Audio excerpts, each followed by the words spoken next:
वह बोली, मुझे तू चाहिए, मगर तुम्हारी माँ बहन और भाई दादी नहीं चाहिए।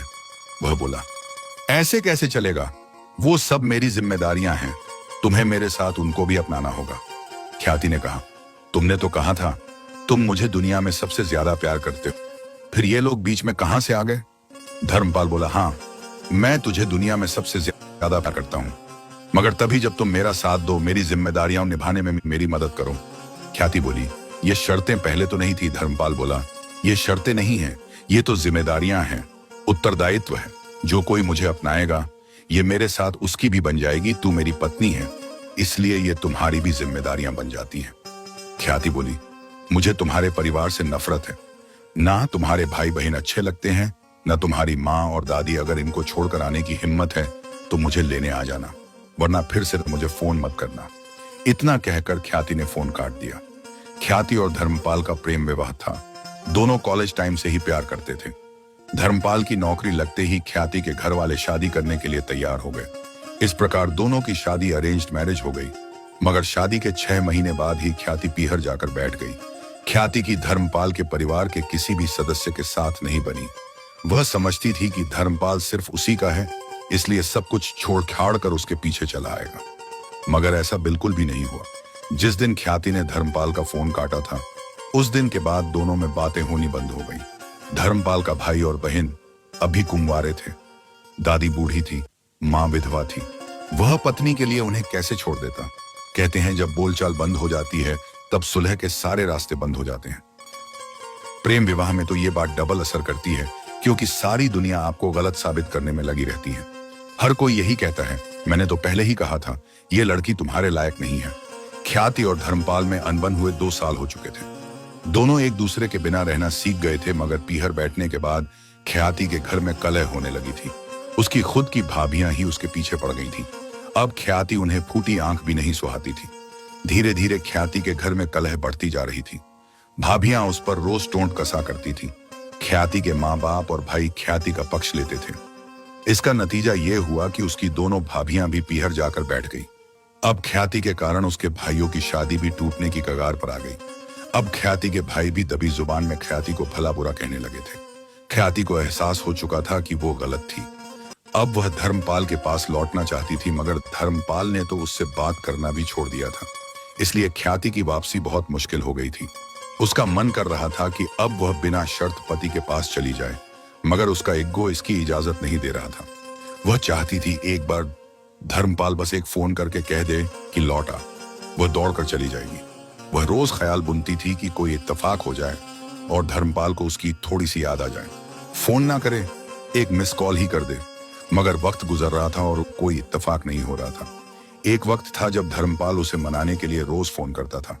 2-3 बार लेने भी आया था, मगर आज एक मिस कॉल भी नहीं कर रहा था। थक हार कर खुद ख्याति ने धर्मपाल को फोन करना चाहा, मगर फोन नहीं मिला, क्योंकि धर्मपाल ने उसे ब्लॉक कर दिया था। अब वह बिल्कुल टूट गई। सारा स्वाभिमान त्याग कर वह अकेली ससुराल पहुंच गई। जब उसने घर में प्रवेश किया, तब उसने देखा धर्मपाल घर में नहीं था।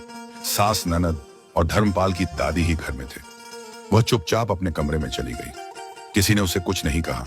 वह चुपचाप कमरे में बैठकर सास ननद के तानों का इंतजार करने लगी। मगर आज ख्याति धर्मपाल के लिए हर ताना सुनने के लिए तैयार थी। 2-3 घंटे वह कमरे में चुपचाप बैठी रही। अचानक उसकी ननद उसके कमरे में आई और उसे खाना दे गई। बोली, कुछ भी नहीं। ख्याति को सचमुच भूख लगी थी। उसने जल्दी से खाना खा लिया। धीरे धीरे उसका दिमाग चलने लगा। ननद की तरफ से पहल हो चुकी थी। वह जानती थी ननद के साथ उसमें सास की भी रजामंदी थी। शाम होने वाली थी। ख्याति हिम्मत करके उठी और रसोई में जा पहुंची। रसोई में कोई नहीं था। वह शाम के खाने की तैयारी करने लगी। उसने पूरा खाना बना लिया। फिर सास, ननद और दादी सास को परोस आई। किसी ने कुछ भी नहीं कहा, बस चुपचाप खाना खा लिया।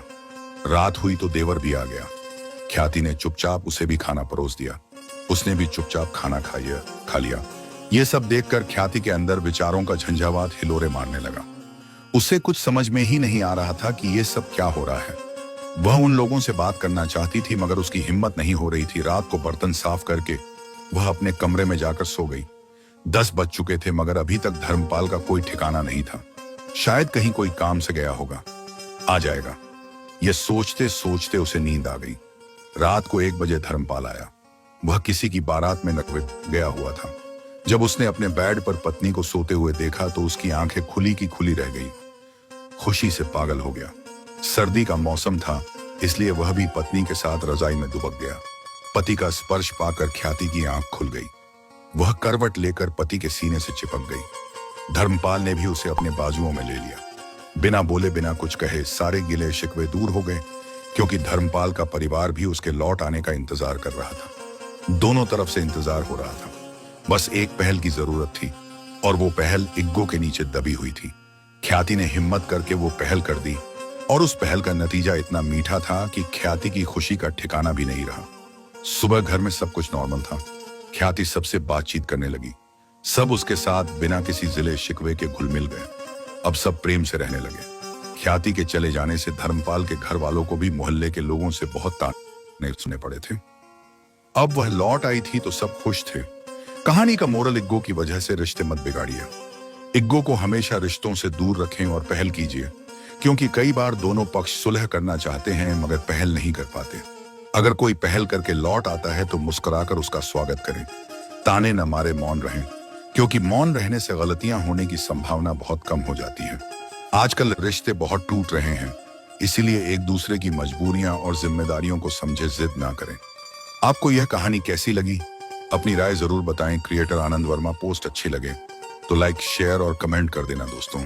अच्छी कहानियों के लिए पेज को फॉलो कर लेना। कीमती समय निकालकर पढ़ने के लिए धन्यवाद।